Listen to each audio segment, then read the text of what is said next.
everyone, and welcome to a very glitchy day for Pilot Review Show. I do apologize for our very late start. As a result, we're down one member normally than we would have had. This is just one of those days. It seriously is. But anyways, I'm going to minimize my exploit here so you don't see a bunch of window and window and window. And go here like this. Anyways, I am Scott. I am the host and the glitchy computer guy here. I'm the reason we're very delayed. Timber, as a result, is not even going to be able to join us this week. He was here with us, but too many glitches, and he has other things he needs to get done. Joining us as well, we got TeacherKirby. Hey folks, glad to join you from Ryza. I was about to say, I hope I'm not having another glitchy moment all of a sudden after getting started. And also joining us over here, we got our bug hunter that likes to join us on our show here. Chris, go ahead and say hi. Happening, Captain. So, we got a lot of news, a lot of things going on here. Some of you may or may not be aware, but this is the Horizon event started Thursday. We're a couple days into it. Hopefully you've been getting your stuff. I was going to be on the planet ready to play part of this episode, show you some of the stuff, but due to the computer glitches, namely because of audio issues of all things on the show, I can't exactly do that. My computer's as it is, just doing what I'm doing here to stream is very high CPU performance is being killed on my computer, so I can't play the game and show you what I was going to do later on. I will go over some things that I was hoping to do, but we'll do what I can, I guess. Anyways, but the Horizon event is going on. It's been going on. There's a few new things that they've done this year. Yes. So, you know, that's one of the fun things is sometimes I like to do this. I like to bring in new things. I think last year was almost exactly the same as it has been in years past. I don't remember too many changes that gone on last year by comparison. The biggest change is the addition of the artifact scavenger hunt. Yes, and a lot of people are talking about a few different things that's going on. I would pull it up. There's a I will link this actually. There's a very funny Twitter post from one of our friends that we have at the show, Loot Critter. He posted this up, and it's very. It sums it up for a lot of people because it's one of these hot and cold games. All right, and if you ever try playing a hot and cold game in an online game, good luck. It's not good. I give you a thumbs up for innovation here, Cryptic. It still has some issues. Hopefully we get those issues fixed out on the next patch bug 2 or 3 times. The biggest issues that goes on, a lot of people talking about, is when they are getting near the object, you don't see it, or if there happens to be something there, it's not very clear that it's there.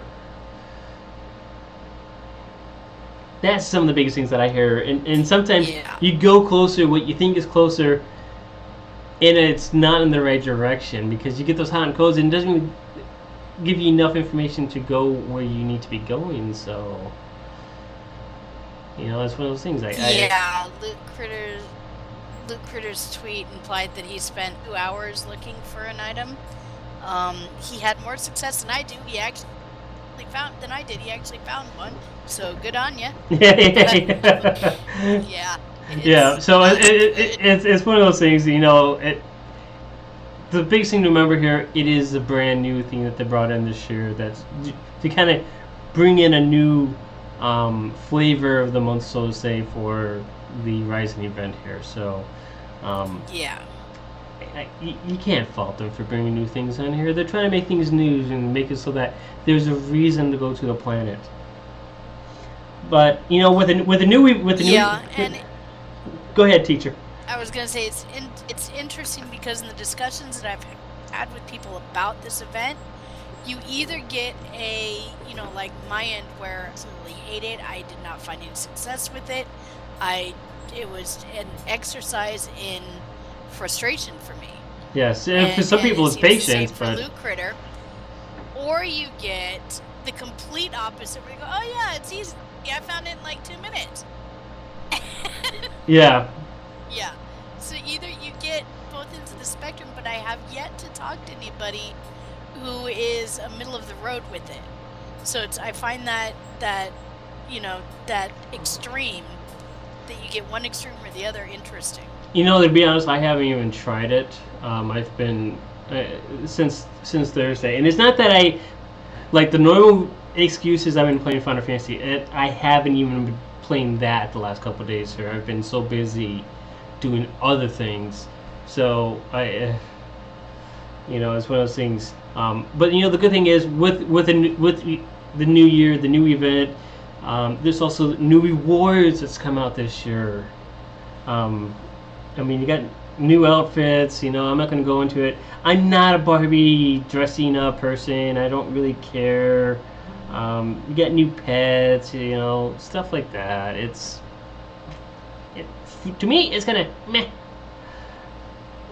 But other people really love it. We know lots of people who love this kind of stuff. I think it's one of those things that is kind of dependent on the person. But yeah, and for a lot of people, it's a good way to make ECs if they're willing to grind for the favors. Yes, it's an easy, EC experience, and there's the free ship. Yep, that is the next point. And, this ship, I really wish Timber would have been able to stay on here because he has it already. The only reason he has it, I should point this out, is not because he ground for it heavily. He used a lot of lobby for it. All right, he used a lot of low-buy for it, so he got it by that, which means he used a bunch of stuff he could have. He probably spent $800 to $1,000. I'm not exactly sure how much he did, but he got the new ship, and it is, from what I understand, it's a very nice and very fun ship. He loves it. I really wish we could have got his opinion on it. He's already doing pretty good with it in a free build that he has decked out for it. We'll put some links from his stuff in there later on. He did mention, while you were having your computer issues, he did mention to us he went into a pug. He did not have any personal trades, did not have any ship trades on. He had forgotten them, realized it afterwards, and was on a budget build using Mark 11 blue weapons, etc., and that he'd gotten from an episode, and he got 25k in that pug run. So yeah, so he's having fun with it. It sounds like he has a decent build with it. To me, it looks decent. I can easily see a build similar to a scimitar on it. So it should get pretty decent DPS out of it. Yeah. And we got Select on Twitch here. It's like, are we just live? Yeah, we're just live. We just went live just a couple minutes ago. Once again, I take the credit. I take the blame. But I look forward to getting the ship, to be honest. And the biggest thing here, because when we actually do our show, we're a couple days behind in some of these announcements. I want to post it so you know what's going on, so you know some of the stuff. But and if I'm lagging out, I do apologize. It's probably because I'm not on my brand new computer, so I'm doing what I can with what I got. I can try doing some changes here to help out with things. Maybe that'll make things a little bit better. Let's do 1800. That might help out some. Because this is not my best computer.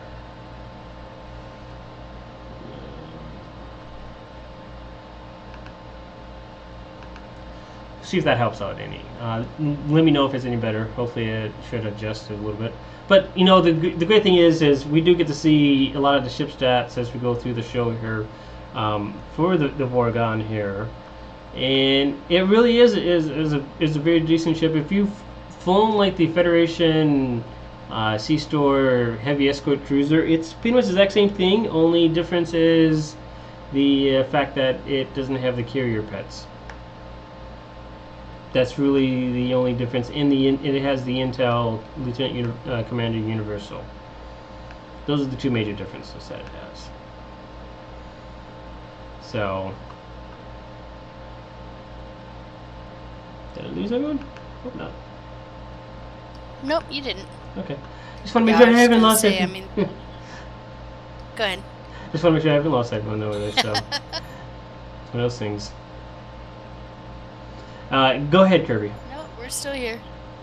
Well, I was gonna say that I know that some people were or have complained about the Ensign Tactical slot on the Xiphus Heavy Escort, but I really, because it has the Lieutenant Commander Universal with the Intel, I really don't see that as much of an issue because you can easily slap a override subsystem safeties, use the Universal as attack, and still have an Ensign slot to be able to have 7 attack skills like you would in, say, a Scimitar or something similar.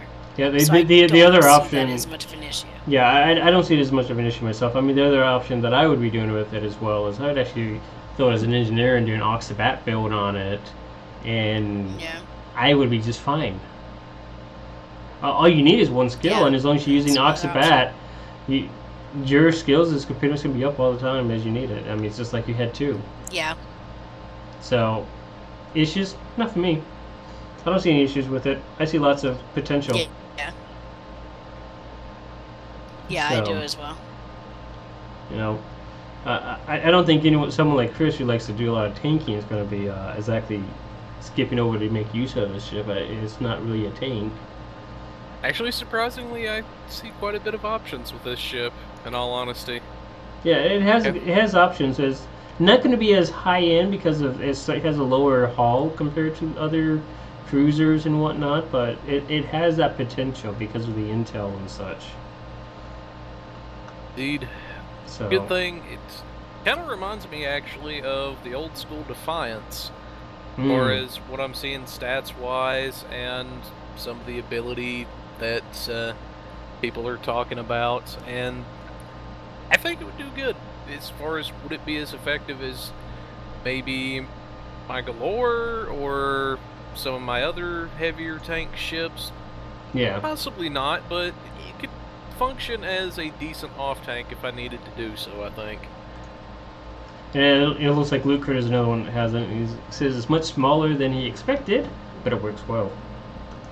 I imagine this is going to be... Cool. Yeah, I imagine it's going to be a very... I mean, it's an escort. It's supposed to be very fast. The only difference... some people probably think... Like, I would have liked it if it would have been very close to, like, the heavy escort carrier. The HEC for the Federation. That would have been very nice to have a universal, any class type ship like that. Because it's exactly the same... console, weapon layout, exactly the same, just missing the carrier. But, c'est la vie. It is what it is, and I think there's a lot of potential in this ship here. I see a lot of good use out of it. So, what are my notes here? Sorry. Too many things up. Too many things. Okay. Now we got a big announcement that's come out. Agents of Yesterday was announced to come out on July 6th. Hey! Finally a date. We don't have to guess. So many of us have been guessing, and so many people on the Facebook group has always been, when is it coming out? When is it coming out? And we're like, later. I'm actually kind of surprised that it's coming out so early, to be honest. Yeah, I was as well. I was thinking this was going to be like an August, end of August type thing, but instead we're still. I think this is still in the part of the summer event, isn't it? Summer event's not quite over. It's July 6th. It's coming out July 6th. The summer event ends July 22nd. A lot of players who are usually pretty accurate, including myself, were predicting July 26th. Because that's their usual pattern. They'll wait till the end of the big event to do a big a release, and they'll usually do it on a Tuesday. Yeah, it kind of But makes sense they're because you're breaking both of those patterns this year. Yeah, it's kind of one of those things you would think that would have happened because of one factor. I mean, you'd be disabling the Ryzen event code and bringing this in. And sometimes what they have done in the past is they will wait and give it a week after the event ends so that there's time for them to do one last pass before it goes in. But, it's a surprise. It's a shock, I think, for a lot of people to see it come out so soon. Is it so soon, though? It's the question I have to wonder. Is it may not be as soon as everyone's thinking it is. Well, they've been working on it for, 18 months, 2 years now? Thereabouts, yeah. So, I mean, from their perspective, it's not soon. No. From our perspective, it was just recently announced in May? Yep. If I remember rightly. And so we're sitting here thinking this just recently come out. I was like, it's not ready yet. It's got too many bugs, or whatever. Blah blah blah. I think it's time. I really do. I think it's time that we see something different. The point that a lot of people miss is this is an MMO game. We don't see a whole lot of new content coming to the game, and that's what we need more of. Is more of this new content. The more new content we have, the better off it is in the end. Go away, Facebook. So, I think this is one of those things that's going to be nice. Definitely going to give people their fix of TOS. Yeah. They've been asking for quite a while, and honestly, I got to say I'm glad to see this going on. Yep. One of the things that Luke Critter points out here is part of the plan is that episodes are not linear like Delta Rising. Episodes will be released at equal intervals over the next 2 months. So, there's going to be some time. I mean, there's plenty of episodes that they can release over the time, because what's supposed to be happening is you're supposed to be bouncing back and forth between, like, the TOS era and future, and then, or actually TOS and then the current time, which is 2410.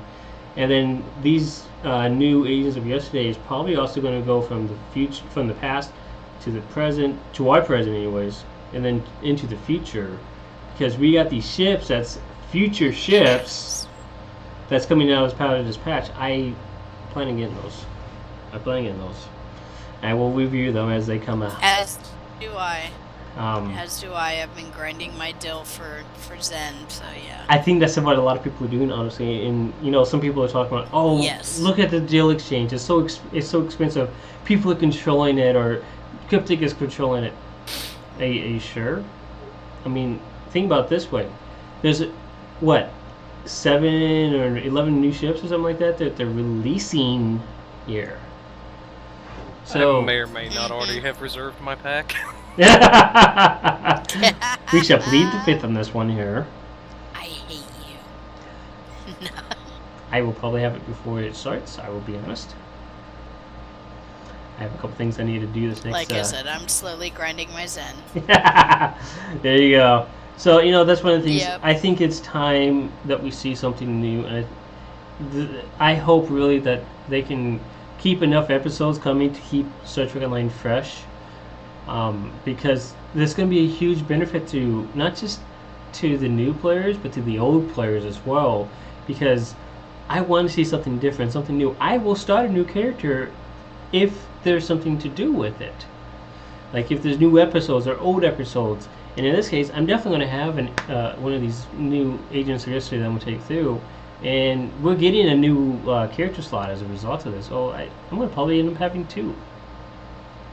Or be ready to have 2, because if they happen to take it to like Federation and Romulan, I'm going to be ready for that.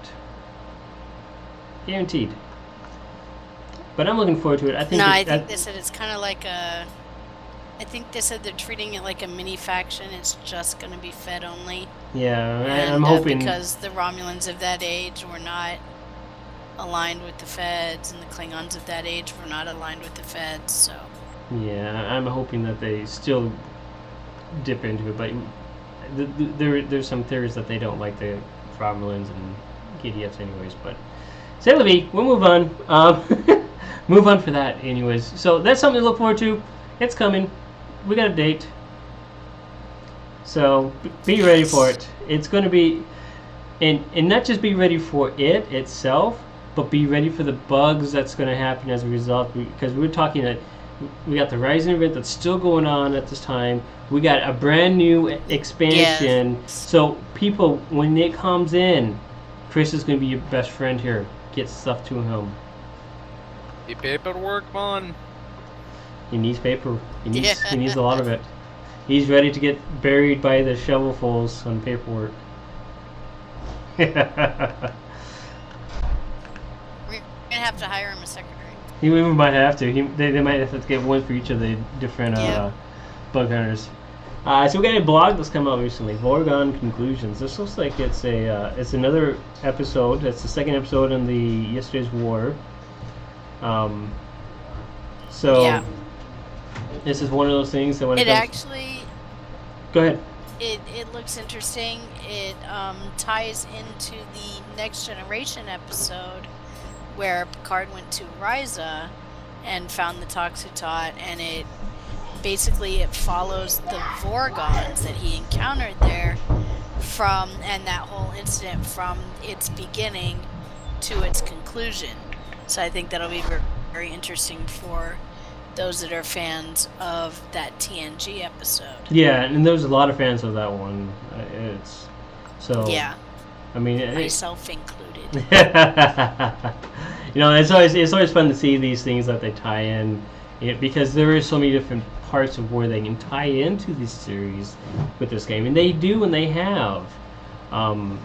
So it's one of those things that kind of makes it interesting. They got a little expert on this. I mean, make sure to read it. And it's not like it's a huge background of what's going on. The episode itself is going to actually be where you get that background of stuff that's happening there. So we got a good blog article. This blog article is called Army of Me. So this is another Army one. of Me. Yeah. If you remember in Voyager, we had Captain Braxton, who ended up, from his experiences with Voyager and whatnot, ended up going a little loopy. And you'll remember that at some point he had to apprehend his future self. Yeah, that one. Those that are fans will remember this. Well, the reason I bring that up is because this role-playing article, this article, has a similar kind of situation where a temporal agent finds himself in a position where they're told they have to apprehend themselves. Kind of interesting, and makes me go, ooh, for the next one. So yeah. Yes. Oh, it's one of those things. Or for the follow-up of that, yeah. It's going to be interesting to see what happens on that one. For those who don't know, this is one of those things that kind of gives some more in-depth knowledge of things that's coming or come out. And it's kind of a great storyline that goes into things and above and beyond the typical norm. And so it's always fun to see these things. It's never a dull moment reading these articles and seeing what they bring and what they're adding to the game itself. So yeah, they do use them to foreshadow sometimes and to tie into what's going on with the new story arc as well. Yep. So just look at what's come out and look at what is coming out. If you've got access to Tribble and you're not too worried about spoilers, and you'll kind of see where they can tie in and stuff like that in some of these blogs. Sometimes it's already something that's come out. In some cases, it's something that it's an episode that has come out that you've seen, but it's one of these in-between stuff, kind of these fillers that they put into things. Like a lot of the Iconian War was a lot of filler that they did. Unfortunately, sometimes it works and sometimes it doesn't. Yes. So here's one, and I know Chris was kind of interested about this one here, was a little more in-depth knowledge of the console UI. So this is talking about Star Trek Online going to the console and showing us some of the console stuff and information that goes on with it.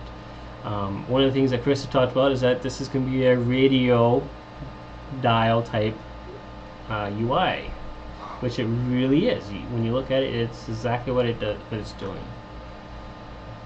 For me, personally, I actually kind of predicted it would go this way because if anybody has played the old, if I can remember the name off the top of my head, the Oblivion or the Skyrim games, the Elder Scrolls series, then you're probably familiar with a lot of radio menus, as that's one of the ways they could do it. You could put some, like I'd mentioned in previous episodes, you could put your enchant bow on one side. You could put your sword or spells, pretty much whatever, and then engage whatever you needed to off of that radio menu. And it seems like that, from what I'm seeing at least, that they've got a pretty good concept going with this. That they've kind of took that concept from that and Trekified it, essentially. Yep. See, what would be interesting here is if they brought this over to the PC, because this could work in the PC as well with people using their game controllers in the computer. But the other thing to take a note here is, with the radio dial here that they got going on, is basically, all the PC users have keybinds. Well, these radio dials can operate much the same way as a keybind does, where you hit one key, for example, and all these things in your keybind for that key goes off, or can go off. It's kind of like, the best way I would know how to describe that is if you've ever played a game such as WoW, where you can write your own custom macros. You've got essentially that in a way. Not hardly, but that's the best comparison I could give for some people. And it does kind of function like that. One of the things it does mention is you have sort of a threshold that it mentions in the article where you can set off pretty much a chain of abilities. Obviously, there's certain ones that aren't going to work that well with it, such as the saucer separation that it mentions in there. Yeah. But it looks like it's going to be a pretty decent setup, and if they do port it to PC, like some people are kind of hoping, then that's another option for people out there that have been diehard console users. That they want to be able to play it on PC with some of their PC friends, but at the same time, they want to have their controller, so I could see this going pretty good if they ported it over. Oh yeah, I mean, it would definitely work out. I mean, I think one of the things that they've talked about is how some of the things that they do on one, they want to do on the other as well. I mean, so some of the UI, not the UI, but the graphical changes that they do on the console, they want to bring over to the PC as well. So, hopefully they do stuff like that. It'd be kind of nice to see some of the changes that they're planning to do. Looks like it's going to be very nice, and it'd be kind of cool to see those roll over. So, I think this is kind of one of those clear things. They showed some of the stuff at some of the different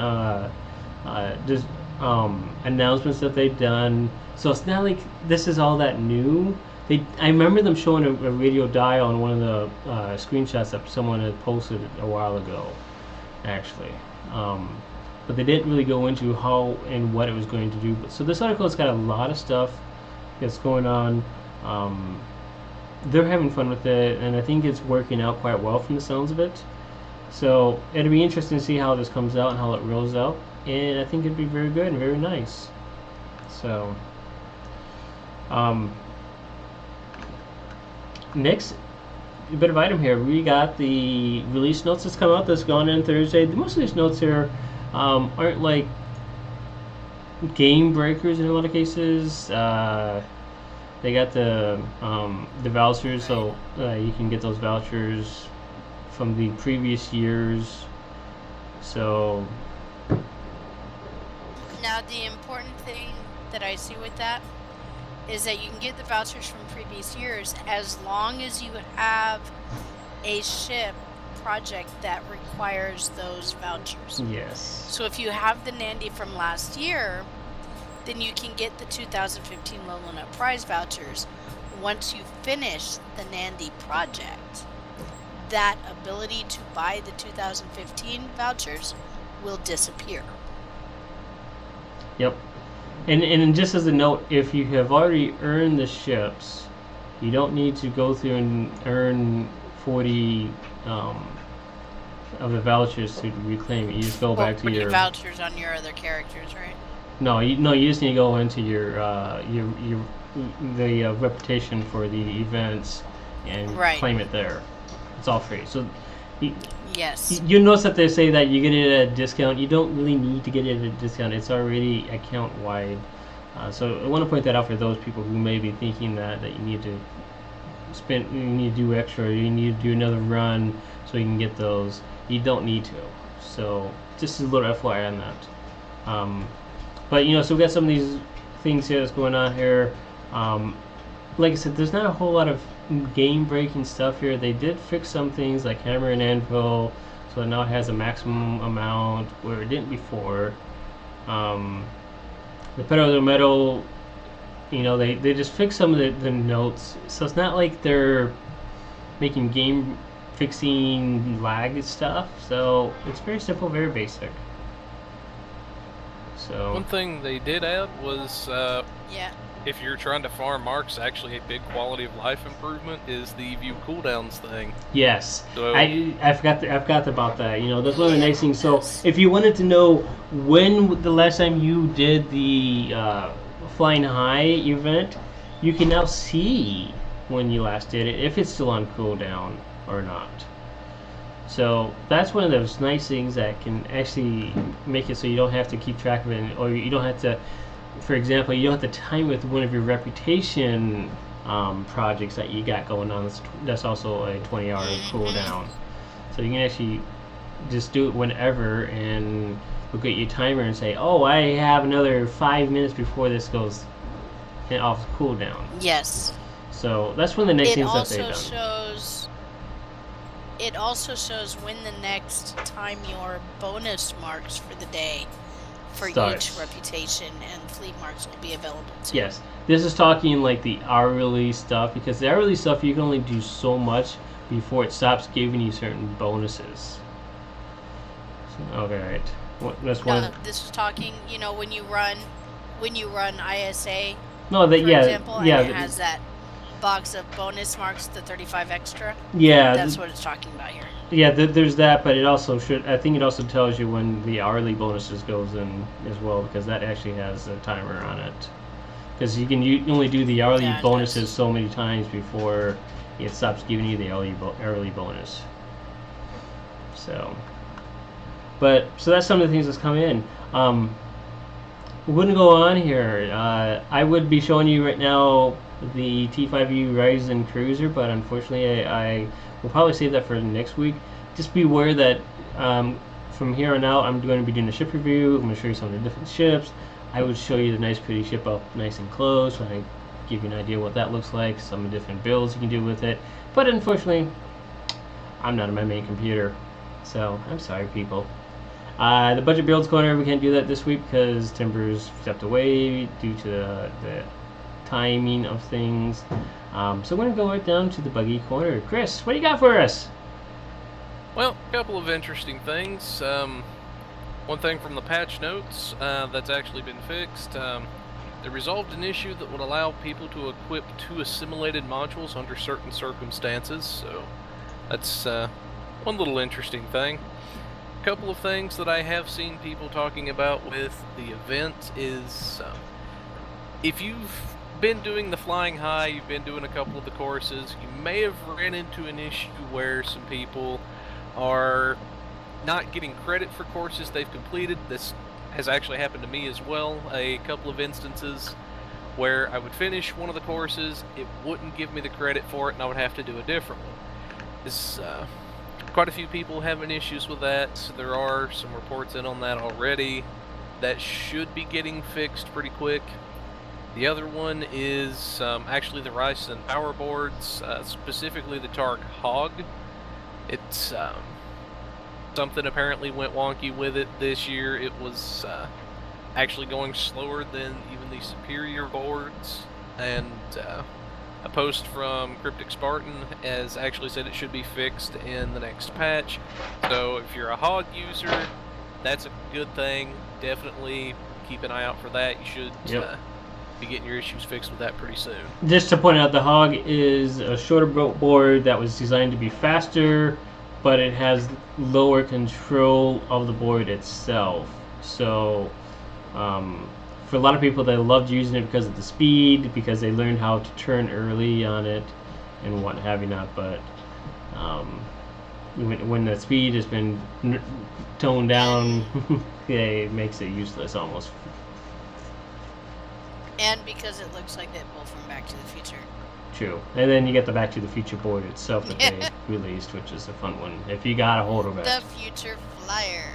Yes. Dude. Yes, and the Future Flyer is actually one of the fastest boards available. Yes. And it was free. Yay! Yeah, it's one that they gave everyone a little bit ago, so it was kind of nice. So. Yes, October 25th. So they gave it.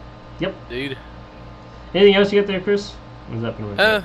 Last ones, pretty much, some people have said they've had issues with the new artifact hunt. I believe that they're still working on some optimizations with that, if I had to guess with those lines. So probably kind of keep an eye on that. Last one, more of an annoyance really, is the Molten Terrain Kit module. Some people are saying that it's been labeled as a fabrication, but actually fits into a mechanical slot. So just kind of keep an eye out on that one, folks. So that's something to keep an eye on. There's a few others that we are aware of that we're working with and testing out things for final submission. Just want to make sure that this is pointed out, that we're trying to verify that we know what's going on and what's happening. We don't have the proof fully narrowed down. Got a proof of concept basically on it, but we got some things that's coming down the road. Hopefully next week we'll be able to actually let you know what some of those things are. We'll figure that out when it comes. So, yeah, I think that's it for you, isn't it, Chris? That's it for me, folks. Alrighty. Teacher, you got 3 that you've done here, that you've added I do. for us. I've been a busy beaver, and this is because, as we all know, the summer event is very time sensitive in certain things like getting the event ship. You know, people want to know how to do that right away. Yep. Or doing the Horrigan hunt, for example, if people want to get started farming favors, and even farming favors for EC, getting that done sooner rather than later is going to be helpful for that. Yep. Because right now the favors are priced quite nicely. You can make about almost 7 million from a full stack right now. So I want to put these out right away, and then making something available like accolade hunting for the Master Relaxer accolade. Yep. I wanted to make available right away. Yep. And one thing I should point out, there's a bunch of accolades. Just starting with the accolades itself, there's a bunch of accolades that you can get on Racer. Yes. Some of them you get as a nature of doing the flying high mission. I want to point this out, so you don't necessarily, not all of them do you have to worry about getting them immediately, because you will get them as you do the flying high, because it takes you right there through some of these different areas. Yeah. There's only a few of them I think that you have to actually do something with. Search for. Yeah. Yeah, so with the accolade hunting, and I've been getting some comments on it, there are more accolades than what I cover on the accolade hunting. I go over how to get the Master Relaxer accolade, which is the one tied to releasing the duty officers that are available on Rises. So I don't go over the ones that aren't related to that. So there are other accolades that are not included on this. I may do a follow-up later. I'm thinking about it, debating, seeing what I can, track down the rest of the accolades and maybe do a follow-up on that. But the accolade hunting that's been released is for the Master Relaxer accolade. Yeah. And those are the only ones I cover for that. There are a few neediest ones, so I tell you some tips and tricks to get them quickly and not have to wait until nightfall. And, Yes. Yeah. Change instance, change instance, change instance, change instance, change instance. Is key. Yes. Yes, and then if you have a friend who can tell you, hey, it's night over here. Yeah, yes. If you got a bunch of friends or you got a bunch of fleet mates, make sure you use them and say, hey, let's go find which instance is dark, because there almost always is there an instance that is dark. My favorite accolade on this place actually happens to be the one where you get to listen to the Klingon and the Klingon argument. Okay. The Klingon and Trill. Yep. Yep. So that accolade, Yeah, just to give you guys an idea, that accolade is where Kirby in this first video picks up the floater that goes on, and so that's you don't have to. You can basically sit there if you do a lot of AFK and stuff. You just log in, sit there, and AFK for a good period of time. Eventually you'll get it. The way I usually do it is once I find, because it happens very shortly after the fireworks. Mm-hmm. So if you can find an instance where you get the fireworks, and the fireworks are sometimes buggy, they don't happen every dusk.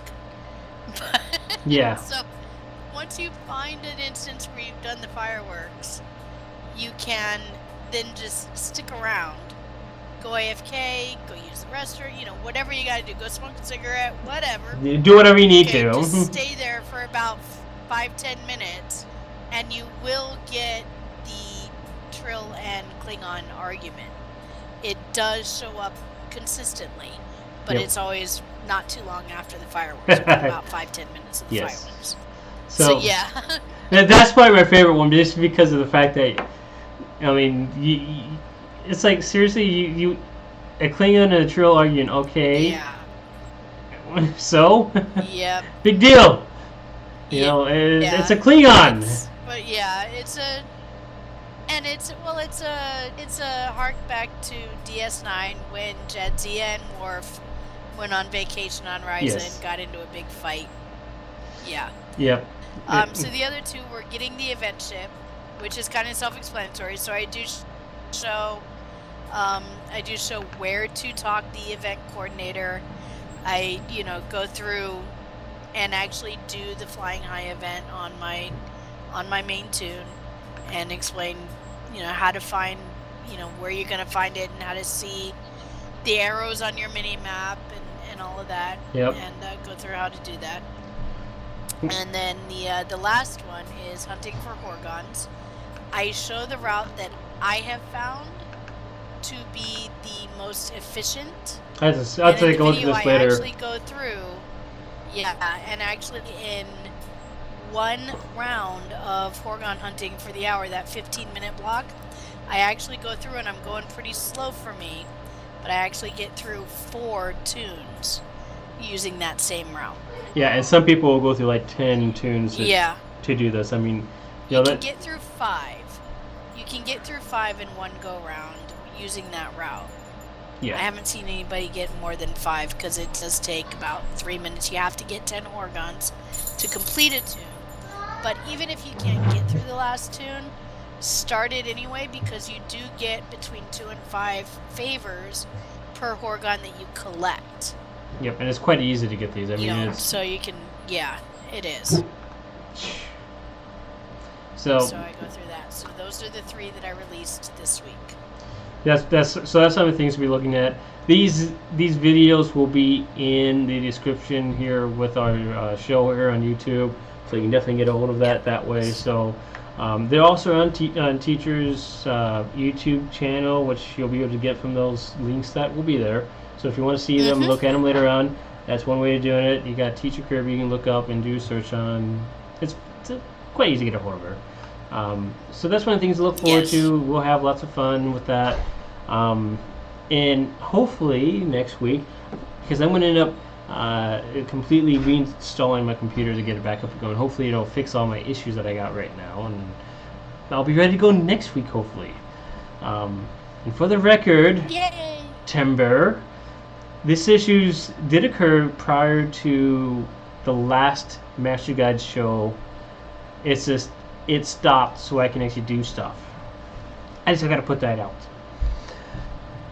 So it's been going on just the last episode from that point on, and now it's enough to the point I got to say enough is enough and restart. So anyways, a couple things I want to remind everyone on. The 25th of June, we are going to do a giveaway here. We got some stuff that we're going to be giving away. Like I said, I want to have a couple Zen cards that's going to be ready to give you you're going to get some 10 and 20. Like I said, those need to be with 50 people here on our Twitch.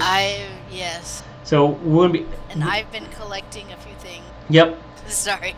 No, you're fine. So Yeah. we got a bunch of things that's going on. We got an EPS console, RCS EPS. Yes, EPS.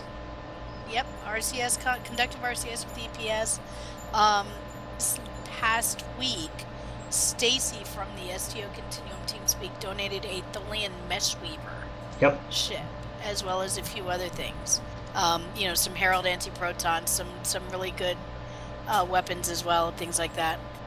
But so we've had a ship donated and a lot of gear.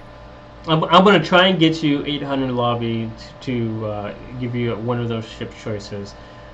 So I'm hoping to have that. If there's anyone else that'd like to donate, let us know here. We'll be more than happy to throw you in, and we'll get you the recognition for that. I don't have any worries of giving you recognition where it's due and what have you not. So let us know if you got something you'd like to help us out with. We're more than happy to throw it into the list. I think I had a few ships that I got stashed away that are something like the T5U ships that you can get from the previous packs. I might have a Kazon Raider still laying about. I have to check that. I'm not sure. And I might have one of the other ones. I can't remember the name of that ship. I barely used it. But I'll have some stuff for you as well. Some other ships at the very least. So we'll get you there'll be a few different ships and stuff we'll be able to give for you. And we'll do raffle style on most of the stuff. So there's something to look forward on June 25th. Join us on that day. But not just on that day. Join us in each of the different episodes because we try and get you to some of the good stuff. We try to make it fun. We try to make it interesting. What's more interesting than me having issues all the time with my sound? I mean, this wouldn't be Pot Review without sound issues, right? Yeah, pretty much. Pretty much. The other big thing that we know... It would be a podcast without technical difficulties. Yes, I don't do this as a professional living where I'm making money off of this. This is all free, so I don't have the high-end gear that a lot of other podcasters have with this stuff. The other big thing I want to make sure to point out is Star Trek Las Vegas. We'll be there, baby. We'll be there, and we'll have fun. Yep. I'm going to have a bunch of backups in case my computer says to have issues while I'm there. I'm to that point now. I'm going to have a backup with a backup with a backup. Vegas, baby. Vegas, baby. We'll be there. Join us. Whether in person or on TeamSpeak. We'll try and get some stars. We'll try and get some devs. We'll try and get some people walking by saying hi. We'll get everyone that we can. We'll have fun. So, thank you all for joining us. Greatly appreciate it. Sorry for the delay in the episode, Timber. Look forward to having you back here next week. Sorry that it took so long to get us started here. Hope you had fun. Hope you're enjoying your weekend. Hope everyone else is enjoying the weekend. Don't remember, this is a game, but still have fun. Yes. Take care, everyone. We'll see you next week. Bye, folks.